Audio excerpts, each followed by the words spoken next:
como era a relação da música com o cinema, nessa passagem do cinema mudo para o cinema sonoro, né? Não vou nem ser falado, né? Porque, na verdade, do cinema sem som para o cinema com som.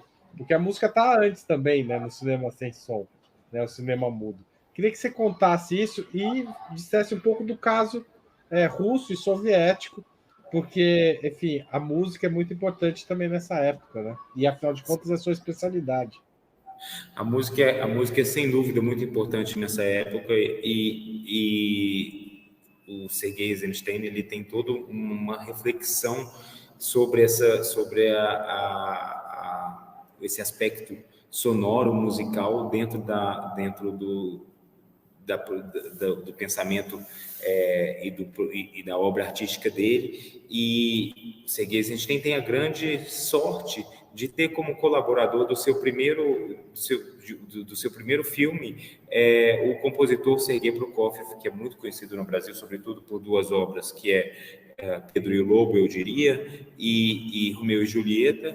Mas Sergei Prokofiev trabalha com Eisenstein na parte musical do filme Alexandre Nevsky, que é um filme histórico, que de certa forma é o primeiro filme do Eisenstein após o retorno dele do México e dos Estados Unidos, né, como a gente conversou anteriormente, e que conta a história de um príncipe do século XIII que vai defender a Rússia contra a invasão, a guerra com os cavaleiros teutônicos.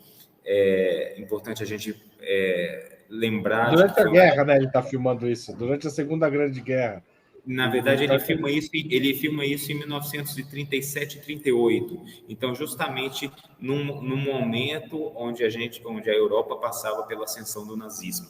E o Alexandre Nevsky, em diversas cenas, ele é premonitório em relação ao que aconteceria nas aldeias e vilarejos russos durante a Segunda Guerra Mundial. Mas então essa colaboração com o Prokofiev foi extremamente importante para o Sergei Eisenstein. A gente tem aí realmente uma trilha sonora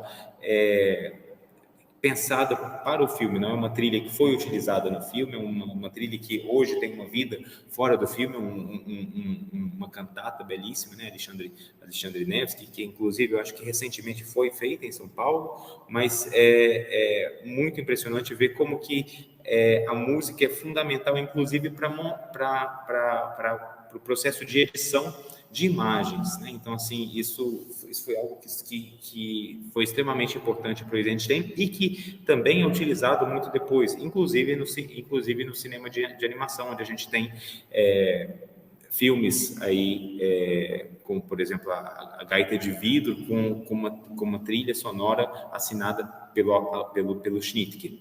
Então, isso mostra também a importância que a indústria cinematográfica dava para os diversos aspectos e componentes com os quais é feito um filme. Como são os últimos anos de Eisenstein? Os últimos anos de Eisenstein são bastante amargos, eu diria. Ele, durante a Segunda Guerra, ele recebe um convite que, ao mesmo tempo, era uma ordem de que ele fizesse um filme sobre Ivan o Terrível. Isso vem, obviamente, depois do sucesso, de certa forma, de Alexandre Nevsky, que foi, depois da quebra do pacto Ribbentrop-Molotov, usado pela União Soviética justamente para acender um patriotismo soviético contra a invasão também da Rússia pela Alemanha nazista. Então, Stalin, pessoalmente, solicita de que ele fizesse um filme sobre Ivan o Terrível. No entanto, Eisenstein retrata nesse filme um tirano e uma Rússia que é destruída, né, por esse tirano, e ao mesmo tempo a autodestruição desse personagem. Esse foi um filme que foi dividido em diversas partes. E se a primeira parte foi um grande sucesso, que fez que inclusive o Eisenstein ganhou o prêmio Stalin, que na época era o maior condecoração que alguém poderia receber como artista na União Soviética. O segundo filme foi censurado quando o governo percebe por onde esse filme transitava e qual seria a conclusão. E a terceira parte, ela nem mesmo existe mais, ela foi destruída. Foi um filme que foi feito nas condições mais adversas, porque os estúdios cinematográficos estavam evacuados em Almatá, e após isso, de certa maneira, o Eisenstein nunca mais consegue fazer nenhum filme. Ele tem uma parada cardíaca em 45 e falece em 1948.